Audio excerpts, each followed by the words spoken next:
Welcome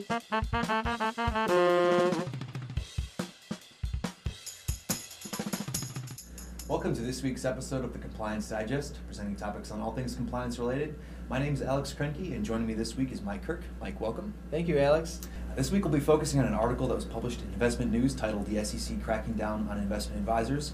We're going to look specifically at the results from this year as opposed to last year, and then drill down on the impact this will have likely on the investment advisory firms, and then we'll look at the impact this will have on the advisors as well. So first thing I did want to note is that the SEC enforcement actions have been up this year, not by much, but by a little bit. Specifically 147 enforcement actions this year as opposed to last year, which was 146. Another interesting thing about that is 19% increase we've seen over the last fiscal year, specifically against brokers. So while it is an increase from the previous year, it's not really the huge jump you'd expect by reading a headline like this. So Mike, what's going on with the SEC? Are they really cracking down, or is it more status quo? You know, it's difficult to answer. It's going to be an opinion, of course. I think a lot of it depends on your perspective of where you sit with the numbers that we've just seen. The first important thing to consider is the dollar amount of the fines that are being levied versus the numerator part of the equation. That has gone up. So that's part of the equation. So if you were to look strictly at that, you would think that that suggests that it's going to be a more strict environment heading into future years. However, if you look at the denominator component of this equation, the number of firms that the SEC is actually regulating, that number has grown significantly. And with that, I think a little closer to more status quo. Mm-hmm. I would agree, and I think that the results from the article pretty much indicated the same thing. And the environment's just growing so much out there for investment advisors that it's just becoming increasingly more difficult for the SEC to actually have a watchful eye over all of them.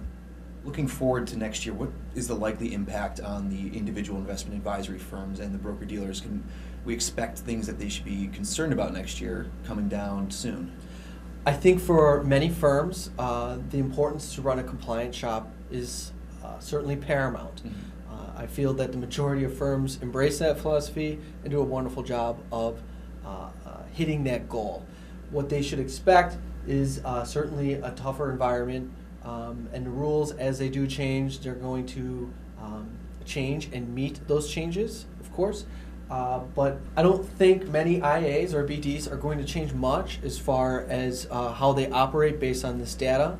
I do believe that they all feel that it's important to run a compliant firm and to stay close to what the rules and regulations dictate them to do.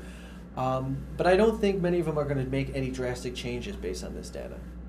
So on the other side of the coin, investors, are they safer now? Have we created a better environment for them this year as opposed to last year, and then last year as opposed to 10 years ago? Is it a safer time to be out there? Yeah, the funny word, in my opinion, is the word safe. Truly, at the end of the day, there is a regulatory authority known as the SEC, and there's investment advisors, BDs, that are out there trying to help investors make money, but the buck stops with the investor. They're responsible for their own dollars, their own investments, and they truly need to be aware of that. And even though there is some levels of protection, it is not an end-all be-all solution for them. So for the investor, it's the same story. Watch out for yourself, diversify, and be safe. Yeah, agreed. It's just a good practice to be into. Yes. Well, I do want to thank you for joining us this week, Mike. That'll actually wrap up this topic for this week, and then we'll see you next week for another episode of the Compliance Digest.